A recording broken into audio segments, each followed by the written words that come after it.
ఇంకోటి చూసుకుంటే కాలుతున్న శవం వద్ద అఘోరి ఒంటికాల పూజ.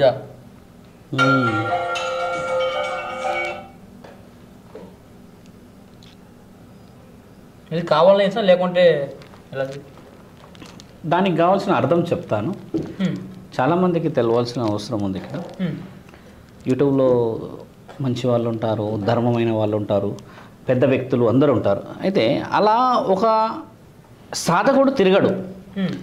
ఎవరైతే విద్యా అర్హత సంపాదించని వాళ్ళు ఉంటారో, లైక్ ఫెయిల్డ్ స్టూడెంట్స్ అంటాం మనం వీళ్ళని.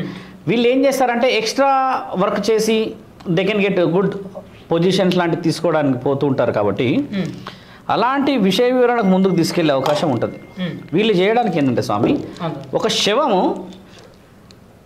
మనిషి శరీరాన్ని వదిలిపెట్టిన తర్వాత ఏదైతే ఆత్మ ఉంటుందో మిత్ర, అది కేవలం ఆ మనిషికి 5 అడుగుల దూరంలోనే ఉంటుంది, కాల్చేంత వరకు. ముఖ్యంగా మనం చెప్పే విషయం, వీళ్ళు ఏం చేస్తారంటే మిత్ర, ఎవరైతే చనిపోయిన శరీరం అనే వ్యక్తి, ఆ శరీరం నుంచి ఉన్న ఆత్మ ఉంటుందిగా మిత్ర, దాన్ని వీళ్ళ శరీరంలో కలుపుకోవడానికని శక్తిని సంపాదించడానికి తిరుగుతున్నామని చెప్తుంటారు.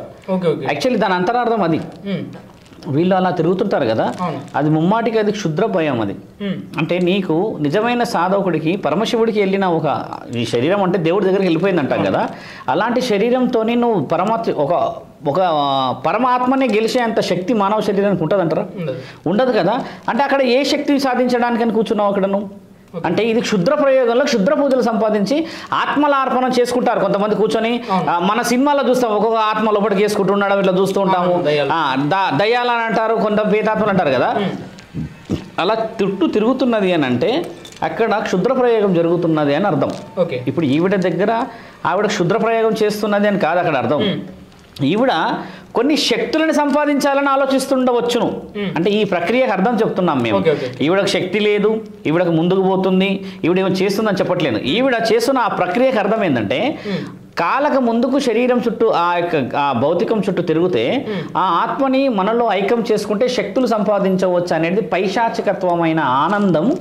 ఈ యొక్క రాక్షస రూపంలో కొందరు క్షుద్ర పూజలు చేతబడిలు చేస్తుంటారు కదా, బాణామతిలని, అలాంటి వాళ్ళు చేసే ప్రక్రియ. అంటే ఆ ఆత్మని వీళ్ళ శరీరంలో కలుపుకుంటే నాకు కొన్ని శక్తులు వస్తాయి, నేను కొన్ని పనులు చేయగలుగుతాను అనేది పైశాచికత్వమైనది.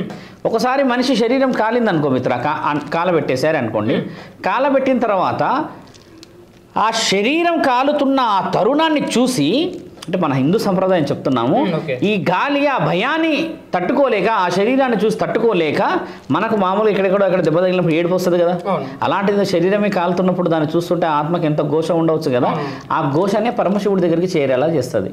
ఆ బాధ, నరకయాతన పడినప్పుడు ఆ ఫీల్, నేను ఇంకా లేను అన్న ఆ ఆలోచననే ఉన్న పరమాత్ముడు ఎవరో అని ఎత్తుకుంటూ పరిగెత్తే తరుణం అనేది గ్రంథాల్లో రాసి ఉంది. వీళ్ళు చేసే క్షుద్ర ప్రయోగం. ఇంతవరకు ఇలాంటి అసలు వీడియో బయట కాలేదు, అసలు చాలా మంది వీడియో అసలు బయటకు రాలేదు. ఈవిడ ఎందుకు అలా చేస్తారు?